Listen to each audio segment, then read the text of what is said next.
ನಮಸ್ಕಾರ ಎಲ್ಲ ಉತ್ತರ ಕನ್ನಡ ಮಂದಿ ಹೆಂಗಿದ್ದೀರಿ ಎಲ್ಲ. ಇವತ್ತು ಮುಂಜಾನೆ ಎದ್ದು ಹಾಗೆ ಹೊಂಟೆ ನೋಡ್ರಿ ಕನ್ನಡ ಸ್ಟೈಲ್ ನೋಡ್ಕೊಂಡು ಹಿಕ್ಕೋತು ಹಾಗೆ ಅದಾದ ಬಳಿಕ ನಮ್ಮ ಗಾಡಿ ಬಕ್ಕುಳು ಧೂಳಾಗಿತ್ತು ರೀ. ಅದ್ರ ಸಲ ನಾವು ಹೊಂಟೆ ನೋಡ್ರಿ ಹೊರಗೆ ಹೋಗಿ ಹಾಗೆ ಬರಾಳಿಗೆ ಒಂದು ಶಾಂಪೂ ತೊಗೊಂಬಂದೆ ನೋಡ್ರಿ. ಶಾಂಪೂ ತೊಗೊಂಡು ಹಾಗೆ ನೀರು ತೊಗೊಂಡು ಗಾಡಿ ತೊಳಿಗೆ ಬಂದೆ. ನೀರ್ನಾಗ ಶಾಂಪೂ ಹಾಕಿ ಗಾಡಿ ಮುಖ ನೀರು ಹೊಡೆದೆ ನೋಡ್ರಿ. ಅದಾದ ಬಳಿಕ ಹಾಗೆ ಜರ ನೀರ್ನಾಗ ಶಾಂಪೂ ಹಾಕಿ ಅಳ್ಳಾಡಿಸಿದೆ ನೋಡ್ರಿ. ಅಳ್ಳಾಡ್ಸಾಗ ಜರ ಗಾಡಿ ತೊಳೆದೆ ರೀ.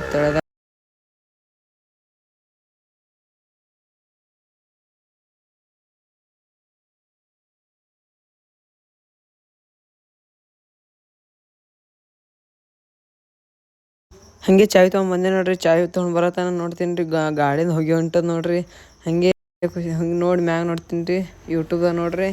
ಇದು ನಂದು ಸಬ್ಸ್ಕ್ರೈಬರ್ ಚೆಕ್ ಮಾಡದ್ದ ರೀ. ನಮ್ಮದು 20 ಕ್ಯಾಲಕ್ಕಿನ್ನ 24 ಕಮ್ಮವ ರೀ. ಹಾಗೆ ಮನ್ಯಾಗ ಬಂದು ನೋಡ್ರಿ ಊಟ ಮಾಡೋಕೆ ನೋಡ್ತೀವಿ ನೋಡ್ರಿ. ಎಲ್ಲ ಊಟ ಮಾಡಿಟ್ಟಾರ್ರಿ. ಹಾಗೆ ನೋಡಿದ್ರೆ ಹಾಗೆ ಊಟ ಮಸ್ತ್ ತಾಟ್ನಾಗ ಊಟ ಹಚ್ಕೊಂಡು ಕೂತೇವೆ ನೋಡ್ರಿ. ಊಟ ಆಗೋಣ ಹಾಗೆ ಹೊರಗೆ ಹೊಂಟೀನಿ ನೋಡ್ರಿ. ಈಗ ಹೊರಗೆ ಹೋಗಿ ನಮ್ಮ ಬ್ಲ್ಯಾಕಿಗೆ ಒಂದು ಅರ್ಧ ಲೀಟ್ರ್ ಎಣ್ಣೆ ತಂದೆ ನೋಡ್ರಿ. ತಂದು ಎಣ್ಣೆ ನಮ್ಮ ಬ್ಲ್ಯಾಕಿಗೆ ಹಾಕ್ದೇವು ರೀ. ಎಣ್ಣೆ ಹಾಕಿ ಹಾಗೆ ನಮ್ಮ ಬ್ಲ್ಯಾಕಿಗೆ ಹೊರಗೆ ತೊಗೊಂಬಂದೆ ನೋಡ್ರಿ. Thank you for watching. Bye.